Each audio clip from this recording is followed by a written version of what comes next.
नमस्कार, the Naveen Purohit show में आपका स्वागत है। मैं हूं आपके साथ नवीन पुरोहित और आज हमारे साथ इस शो में चर्चा करने के लिए मौजूद हैं परम पूज्य साध्वी परम विदुषी विश्वेश्वरी देवी जी। आप मानस मर्मज्ञा हैं और रामचरितमानस के गुणगान को, रामचरितमानस की रसमयी लीला को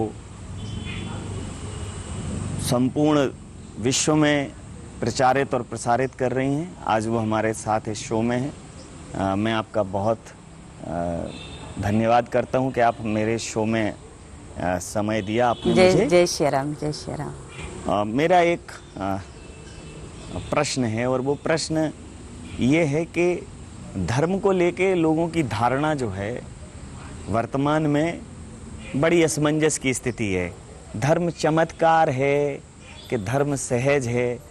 अब धर्म के नाम पर कई जगह ऐसी भी स्थितियां हैं कि जैसे पहले में ऐसे इस प्रकार के जो आयोजन है में जादू टोने के, जब गांव में मेला लगता था तो जादू टोने वाला आता था, वो बता देता था कि किस पॉकेट में रूमाल है, किस में आपके में पर्स है, किस में और चीज़ें हैं। और धर्म के नाम पर अब जब ये सब हो रहा है तो जो नई पीढ़ी है उसको समझ नहीं आ रहा है कि धर्म बस वास्तव में धर्म चमत्कार है या कि धर्म इससे भी आगे है क्या? देखिए, आपने बड़ी सुंदर बात कही है और आज के समय में ये केवल आपकी दुविधा नहीं है, हमें लगता है जन जन की दुविधा हो गई। हम भी कभी बैठ करके इस प्रश्न को, इसके ऊपर चिंतन करते हैं, सोचते हैं, क्योंकि हमारे यहाँ सनातन में, सनातन धर्म से विशाल कहीं कोई धर्म आपको नहीं मिलेगा। जो विचारधारा, जो चिंतन हमारे संतों ने दिया, साधुओं ने दिया, जंगल में रह करके वर्षों तपस्या करके, सूखे हुए पत्ते खा करके, जल पी करके, हवा वायु का आहार करके, फिर कभी कभी वायु भी प्राणायाम के द्वारा उस पर भी संयम करके, जो हमारे यहाँ धर्म ग्रंथ शास्त्र जो रचना हमारे संतों ने की, तो जिन्होंने तपस्या में ही अपना पूरा जीवन लगा दिया और फिर उन्होंने उस तपस्या के फल से, उसके अनुभव से जो ग्रहण किया, उसी को हमारे शास्त्रों के रूप में, लिखित रूप में समाज को दिया। अब बात करें चमत्कार की, तो चमत्कार होते हैं ये तो हमारा शास्त्र कहता है, लेकिन हमारे यहाँ चमत्कारों को बड़ा नहीं माना गया। इवन हमारे यहाँ सनातन धर्म में स्वर्ग को भी बड़ा नहीं माना गया, सिद्धियों को भी बड़ा नहीं माना गया। अष्ट सिद्धि नवनिधि के दाता आपने हनुमान चालीसा में पढ़ा होगा जी। लेकिन ये सब क्या है, इसको कह दिया बहुत छोटी चीज है। यदि आपका लक्ष्य परम शांति है, परमात्मा है, तो आपको ये चमत्कार और ये सब, ये ऐसा हो गया। एक छोटा सा उदाहरण आपको दें। जब बच्चा छोटा होता है और वो उसको भूख लगती है तो रोता है, और जब बच्चा रोता है तो माँ क्या करती है, वो आती है, उसके पास 2-4 खिलौने डाल करके और उसको बातों में लगा करके, खिलौने में लगा करके, यदि बच्चा शांत हो गया तो माँ फिर चली जाती है, माँ घर के अन्य कार्यों को निपटाने लगती है। लेकिन उन खिलौनों के बाद भी यदि बच्चा शांत नहीं हुआ तो माँ क्या करेगी, कितना ज़रूरी उसका घर का कार्य हो, उस सब गृह कार्यों को छोड़ करके सबसे पहले वो बच्चे को गोद में उठाएगी, सबसे पहले उसको स्तनपान कराएगी, उसका पेट भरेगी। तो यही चीज़ हमारे यहाँ साधना में कही गई, धर्म में कही गई। जब हम चलते हैं परमात्मा प्राप्ति के लिए, भगवत तत्व की अनुभूति के लिए, परम शांति की अनुभूति के लिए, तो ये सब खेल खिलौने हैं। सिद्धियाँ प्राप्त कर ली, चमत्कार दिखा दिया, जादू टोना दिखा दिया, ये बहुत बड़ी चीज़ नहीं है। हाँ, इन खिलौनों से भी अगर आगे बढ़ गए और जैसे वो बच्चा इन खिलौने से नहीं खेलता तो माँ उठाती है, तो वही हमारे यहाँ कहा गया कि जब ये सब जो चमत्कार रूपी खिलौने, इनसे भी जब हम नहीं खेलेंगे तो फिर परमात्मा अपनी गोद में हमें उठाता है, और वो जो अनुभव है वो शाश्वत है। धर्म है भगवत तत्व को जानना, उसकी अनुभूति करना, और भगवत तत्व में ही, जैसे हमारे यहाँ कहा गया ना, ईश्वर अंश जीव अविनाशी, तो हम आप सब जिसके अंश हैं उस अंशी की खोज कर लेना, उसका अनुभव कर लेना, वो धर्म कहा। खोजने कल जो गए कल न मिला, और ऐसा कुछ दिया पीने में कि बुझी प्यास पर जल न मिला।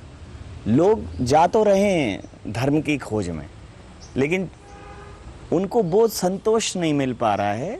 काव्य मानस में कि गोधन गजधन बाजधन और रतन धन खान, और जब आवे संतोष धन सो सब धन धूर समान।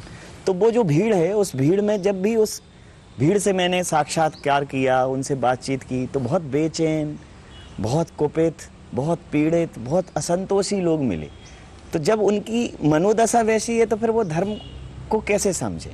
सबसे पहले तो जो जिनके पास वो जा रहे हैं, कम से कम वो उन्हें उस स्तर पर तो लाएं, मानसिक स्तर पे, कि उनकी जो मानसिक उद्वेलना है वो शांत हो जाए। उस मानसिक उद्वेलना में और जो है आग में घी डालने का काम किया जा रहा है। कोई पीटा जा रहा है, कोई नचाया जा रहा है, किसी को बताया जा रहा है कि तुम समोसे के साथ चटनी खा लो या अपना पर्स का कलर बदल लो। इस प्रकार के जब प्रसंग सामने आते हैं तो धर्म के प्रति भी लोगों की अरुचि पैदा होती। धर्म का स्वरूप जो है वो विकृत हो रहा है। ये एक बड़ी चिंता का विषय है, जिसको मुझे लगता है कि आप जैसे लोगों को इस पर विचार करना ही पड़ेगा। देखिए, ये अगर आप हमारे शब्दों में जानना चाहें तो ये धर्म है ही नहीं, जिसको आज लोग धर्म समझ करके मान करके चल पड़े हैं। ये बिल्कुल भी धर्म नहीं है। धर्म क्या है? हमारे यहाँ कहा गया धारणा धर्म, जिसको हम धारण कर सकें वो धर्म है। धारण क्या करना है? जो शुभ है उसको हम धारण करें, जो किसी और के लिए अहितकर है उसका हम त्याग करें, हमारा शास्त्र कहता है। तो जिसको हम धारण करते हैं, सत्यम ब्रूयात, सत्य बोलो, ये धारण करने योग्य है। असत्य को छोड़ना है, ये हमारा शास्त्र कहता है। शुभ कर्म करना है, ये हमारा शास्त्र। परहित शरीर धर्म नहीं भाई, पर पीड़ा है ना। तो परहित करना ये धर्म है। बाकी ये जितनी भी चीज़ें हैं, ये केवल अगर हम कहें तो धर्म के नाम पर केवल ढोंग है, आडंबर है, नाटक है, नौटंकी है और कुछ नहीं है ये। और जो लोग इसमें फंस रहे हैं उनको भी पता है, उनको भी ऐसा नहीं पता नहीं है, पर वो भी चाहते हैं शॉर्टकट कोई ऐसा मिल जाए जिससे हम बहुत आगे बढ़ जाएं, जिससे हमारे सारे दुख दूर हो जाएं। तो जब तक हम धर्म को समझना नहीं चाहेंगे, जब तक उसकी गहनता में नहीं जाना चाहेंगे, तब तक ना दुख दूर होने वाला है, तब तक ना शांति मिलने वाली है, तब तक ना संतोष मिलने वाला है। तो ये सब धर्म नहीं है, ये सब धर्म के नाम पर एक दुकान चल रही है। अब दो प्रकार के भक्त होते हैं या दो प्रकार के उपासक होते हैं। एक जिसको सिर्फ भजन में आनंद है, जो आपकी कथा में आया, आपको सुना, आनंदित हुआ, भगवान को याद किया, चला गया। कोई उसकी भावना नहीं है, कोई इच्छा नहीं है, कोई उम्मीद नहीं है, निष्काम भाव से आया। एक सकाम भाव वाले भी होते हैं कि कुछ उम्मीद लेके आते हैं। सकाम भाव तक तो हमारे मानस में फिर कहा है कि जे सकाम नर सुने जे गावे, सुख संपत नाना विध पावे। लेकिन उन्होंने बहुत सिंपल सा तरीका बताया कि आप भगवत रस सुनो, भगवत कथा सुनो और सकाम भाव से सुनो तो भी मिल जाएगा। निष्काम भाव से सुनोगे तो अद्भुत हो आप, वो तो होता नहीं है। लेकिन उसके अलावा कुछ जरूरत ही नहीं है। तो तरह तरह के वो बताए जा रहे हैं कि वो पिछले 5 जन्म पहले एक जिन्न था आपके परिवार में बरगद पे। तो धर्म भय पैदा करने वाला नहीं होता, धर्म भय से मुक्ति देने वाला होता। लोग डर रहे हैं, लोग परेशान हो रहे हैं, लोग फिर वो तमाम उपाय कर रहे हैं, यहाँ काली पन्नी बांध रहे हैं, वहाँ टीका लगा रहे हैं। और अगर ये बढ़ा तो ये धर्म की हानि वाला साबित होगा, क्योंकि लोग अब ये नहीं समझ पा रहे हैं कि राम कथा में बैठ के आनंद लें कि वहाँ दूसरी जगह जहाँ ये शॉर्टकट दिए जा रहे हैं कि आप ये मतलब समोसे से हरी चटनी के साथ समोसा खाना बहुत सहज है, बजाय इसके कि आप कोई उनको कोई भी पालना करें। धर्म की पालना थोड़ी कठिन है। तो ऐसी स्थिति में लोग धर्म से विमुख भी होंगे। तो आपको नहीं लगता कि ये चिंता जो है साधु समाज को करनी चाहिए? बिल्कुल करनी चाहिए, और प्रारंभ भी हुआ है, ऐसा नहीं, साधु समाज इसकी चिंता कर भी रहा है, लेकिन अभी जिस मात्रा में करनी चाहिए उस मात्रा में नहीं कर रहा है, ये भी सच है। क्योंकि आपको एक बात बताएं, जो आपने बात कही कि हमारे यहाँ 2 प्रकार की भक्ति कही गई है, एक सकाम, एक निष्काम। अच्छा, सकाम भी हो तो भक्ति कब बनेगी?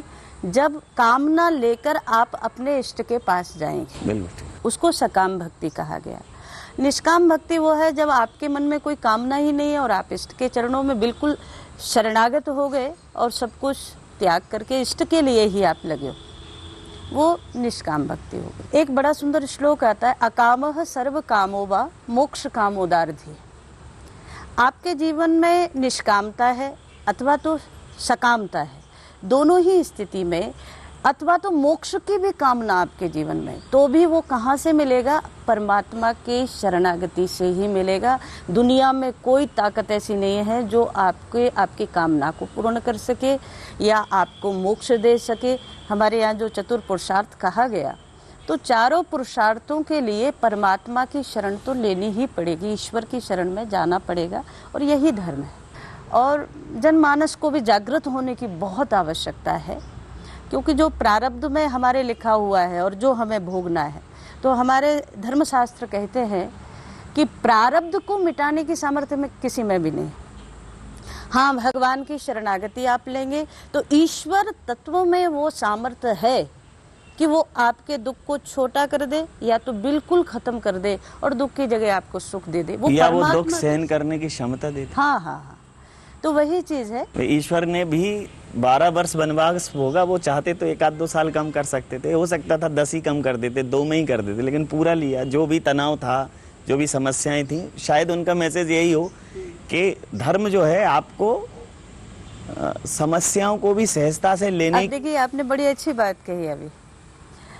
अब जैसे कृष्ण रूप में भगवान आए या राम रूप में भगवान आए, तो नर अवतार जो लिया, नारायण से नर बन करके जो आए, तो चाहे कृष्ण का जीवन देख लीजिए, चाहे श्री राम का जीवन देख लीजिए, क्या वो सब सुखों से भरपूर है? भगवान तो कर्तुम अकर्तुम अन्यथा कर्तुम समर्था, वो करने योग्य भी करने में समर्थ है, अकरने योग्य मतलब जिसको दुनिया नहीं कर सकती उसको भी ईश्वर करने योग्य, उसमें भी समर्थ है वो। तो ऐसे परमात्मा भी क्या अपने वनवास को नहीं बदल सकते थे? क्या वो अपने पिता के मरण को नहीं रोक सकते थे? क्या वो सीता जी के हरण को नहीं रोक सकते थे?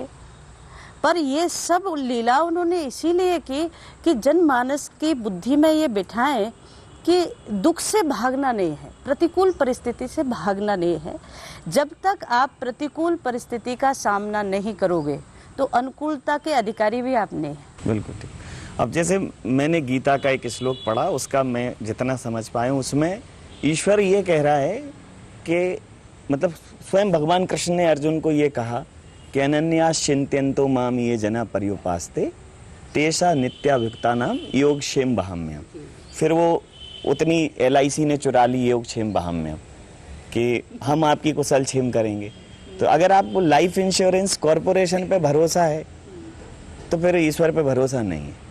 अब लोग लाइफ इंश्योर कर रहे हैं, जबकि वो डॉक्यूमेंट पढ़ते हैं तो उसमें लिखा रहता है डेथ क्लेम, मतलब जहाँ लाइफ खत्म होती है वहीं से वो शुरू होता है। तो ईश्वर कह रहा है कि जब सब छोड़ोगे तब मैं शुरू होऊंगा। और ये जो धर्म वर्तमान में जो धर्म का प्रचार हो रहा है, उसमें इतनी चीजें पकड़ाई जा रही हैं कि ईश्वर बहुत पीछे कहीं छूट रहा है कि आप पहले ये कर लो तो ये ठीक हो जाएगा, वो कर लो तो वो ठीक हो जाएगा। बहुत कम जगह पे ये सुनने को धार्मिक आख्यानों में, व्याख्यानों में, प्रवचनों में ये मिल रहा है कि आपको कुछ करने की जरूरत नहीं है, वो परमपिता है, आप उसकी शरण में पहुंचो, चरणों में पहुंचो, त्राहिमाम शरणागतम बोलो, सब छोड़ो उसके ऊपर। ये कोई नहीं बोल रहा। तो आपको नहीं लगता कि धर्म के सही स्वरूप के बीच में कई पर्दे, कई बाधाएं पैदा की जा रही? बिल्कुल बिल्कुल, निश्चित रूप से जो मूल धर्म है उसको छुपा दिया गया है, और जिसको हम अपनी मर्जी से बना रहे हैं। आज आप देखिए, हर गली में एक नया दरबार शुरू हो गया, एक नया धर्म शुरू हो गया, एक नया पंथ शुरू हो गया, देवताओं के नाम पर हजारों की संख्या में देव हो गए। तो वही बात है, हमें अपने मूल को पकड़ करके रखना है। वृक्ष तभी ऊपर बढ़ेगा, तभी उसमें पुष्प और फल आएंगे जब वो पृथ्वी से उसकी जड़ें जुड़ी रहेंगी। ठीक। तो सनातन क्या है? वो जड़ है, वो मूल है। बाद में इसकी कई शाखाएं निकल गई, कई पत्ते लग गए, कई उसमें फूल लग गए, फल लग गए। किसी ने एक पत्ते को पकड़ लिया कि यही धर्म है, किसी ने एक शाखा को पकड़ लिया, ये धर्म है। पर हम तो जड़ को पकड़ करके बैठे हैं, हम सनातन को पकड़ करके बैठे हैं, उससे बड़ा कोई धर्म नहीं है। और सनातन तो एक बट वृक्ष है, उसकी हर शाखा में से जड़ निकलती है और वो जड़ भी मूल उसका जो है पृथ्वी में चल जाता है और विशाल होता है। तो सनातन वो है, हमें एक शाखा या एक पत्ता या एक पुष्प पकड़ करके नहीं बैठना है, हमें धर्म का मूल पकड़ना है। और मूल यही है सनातन का कि केवल और केवल परमात्मा ही सर्वव्यापक है और परमात्मा ही आपके सब जीवन के दुख को, कष्ट को मिटा सकता है, यदि आप सच्चे हृदय से, श्रद्धा से भगवान की शरणागति लेते हैं। जब हम क्षमा प्रार्थना करते हैं ईश्वर से, तो मैंने कहीं ये पढ़ा था कि आवानम न जानामी विसर्जनम, पूजाम चैव न जानामी क्षमताम परमेश्वरी, कि भाई मेरे को ये सब चीज़ें नहीं आती, अब मैं उस परम पिता का या परम शक्ति का एक अनपढ़ अनगढ़ बालक हूँ, तो क्या मुझे धर्म स्थान नहीं देगा? बिल्कुल देगा, क्योंकि हमारे यहाँ हमने जो बात कही ना कि सनातन इतना विशाल है, उसमें हर व्यक्ति के लिए कुछ ना कुछ है। मूल केवल इतना है कि आप निर्मल मन जन सो मोहि पावा, मोहि कपट छल छिद्र न भावा। ये भगवान श्री राम के द्वारा मानसकार कहलवा रहे हैं। भगवान स्वयं कहते हैं मुझे और कुछ नहीं चाहिए, आप निर्मल मन से मेरे सामने आ जाओ। अच्छा, इसमें एक बात और, यदि मैं पापी हूँ और पुण्यात्मा बन करके भगवान के सामने जाऊँ तो क्या उद्धार होगा? बिल्कुल नहीं होगा। भगवान यही तो कहते हैं, कपट करके नहीं आना है, जो है यदि आप पापी हैं तो पापी बन करके हमारे सामने आइए। और ऐसा नहीं, यदि आपने कह दिया कि हमने ये पाप किया है या हमसे ये भूल हुई है, तो अहम त्वा सर्व पापेभ्यो मोक्षयिष्यामि मा शुचः। भगवान गीता में कहते मैं तेरे सारे पापों का अंत कर सकता हूँ, वो तो परमात्मा में सामर्थ्य है। लेकिन हम पापी होकर के पुण्यात्मा बन करके जाएं, ये भगवान को स्वीकार नहीं है। हम जैसे हैं वैसे भगवान के सामने जाएं। एक उदाहरण आपको दें, एक छोटा बालक होता है तो वो कीचड़ में अपने कपड़े खराब करके आ जाए तो माँ क्या कहती है, भगा देगी उसको घर से? माँ उसको बुलाएगी, उसको नहलाएगी, उसके वस्त्र चेंज करेगी, सारी चीज, लेकिन उसको सामने आना तो पड़ेगा। तो वही चीज़ है, हम कुछ कर्म गलत हो जाए, कुछ ऐसा हो जाए तो भगवान के सामने एक माँ और बेटे के संबंध में जाकर के खड़े होते हैं कि आप जो होना था हो गया, अब आप देखिए। और वही चीज़ जो आपने कही ना कि बस अपने आप को कि हम तो आपकी शरणागत हैं, आप हमें क्षमा करें, हमें कोई मंत्र नहीं आता, कोई जाप नहीं आता। और एक बात, ये जो प्रार्थना है ये सबसे बड़ी प्रार्थना है जो भगवान को स्वीकार होती है। कोई मंत्र की आवश्यकता नहीं, कोई तंत्र की आवश्यकता नहीं, लेकिन सच्चे हृदय से निर्मल मन की आवश्यकता है। तो भगवान उस माँ की तरह अब हमारे सब पापों को, तापों को मिटा करके हमें स्वच्छ करते हैं और परमात्मा की अनुभूति के हमें अधिकारी बनाते हैं। जो रामायण है बहुत प्रचलित धर्म ग्रंथ है हमारे समाज में। 4 वेद, पुराण अष्टदश, 18 पुराण, 6 शास्त्र, सब ग्रंथन को रस, मतलब ओवरऑल सबका जूस है, सार अंश सम्मत सब ही की। और इसके सार पे लगभग सबकी सहमति है। बाकी बहुत सारे विवाद हैं, बहुत सारे ग्रंथों में, वाल्मीकि रामायण में कुछ है, किसी में कुछ है, तो बहुत विवाद हैं। लेकिन रामचरितमानस के, तुलसीकृत रामचरितमानस पे लगभग सहमति है, बहुत ज्यादा विवादित नहीं। हाँ जी। तो उस मानस में ये लिखा है कि मार्ग सोए जोय मोय मन भावा और पंडित सोए जो एक गाल बजावा। कलयुग का वो उत्तरकांड में वर्णन कर रहे हैं। ऐसे पूछा कि कलयुग जब आएगा तो उस समय उन्होंने कहा भी है कि बहुदाम सवारें धाम जति, विषया हरलीन रही बिरती। तो विषय विकार हम रोज गाते हैं, विषय विकार मिटाओ, और वहाँ तो विषय विकार की वहाँ मोटरसाइकिल स्टैंड भी बन रहे हैं। बहुत मतलब जिनसे दूर होना चाहिए था, भक्त भी उसमें जा रहे हैं और भक्तों का जो मार्गदर्शन कर रहे हैं वो भी उसमें जा रहे हैं। तो जो राम कथा आपने कहा ना कि जो मतलब वहाँ कथा कम है, व्यथा ज़्यादा है। तो कथा तो खुद ही व्यथा हर लेती है। तो जो धर्म का प्रचार प्रसार कर रहे हैं, मुझे लगता है कि धर्म पहले से ही स्थापित है। जैसे हवा है, एक कूलर उसको थोड़ा ठंडा करके दे देता है, तो हवा आपको बनाने की जरूरत नहीं है। धर्म है, धर्म बनाने की जरूरत नहीं है। धर्म को बस प्रचारित, प्रसारित और स्थापित करने की जरूरत है। उसमें कुछ अपना फ्लेयर ऐड करने की जरूरत नहीं है, जैसा जितना मैं समझ पाया हूँ। तो आपको नहीं लगता कि जो धर्म को नए तरीके से परिभाषित कर रहे हैं वो एक और अधर्म कर रहे हैं? बिल्कुल निश्चित रूप से ये बड़ा चिंता का विषय है आज के समय का, क्योंकि आपने एक बड़ी बढ़िया बात कही कि धर्म तो पहले से ही स्थापित है। हाँ, उस धर्म को सरलतम रूप से लोगों को समझाना, बस उस धर्म से भयभीत नहीं करना है। परमात्मा कोई विकराल वस्तु नहीं है जिससे व्यक्ति भयभीत हो। भयभीत अपने कर्मों से होना है उससे। ठीक। अगर हमारा सनातन कहता है कि अपने गलत कर्मों से भय करो, परमात्मा से भयभीत होने की आवश्यकता नहीं, क्योंकि जैसा करोगे वैसा आपको भोगना है, ये निश्चित है। ये मैथ है, ये गणित है। धर्म कभी भय नहीं सिखाता। अभयम सत्व संशुद्धिर हमारे यहाँ कहा गया है।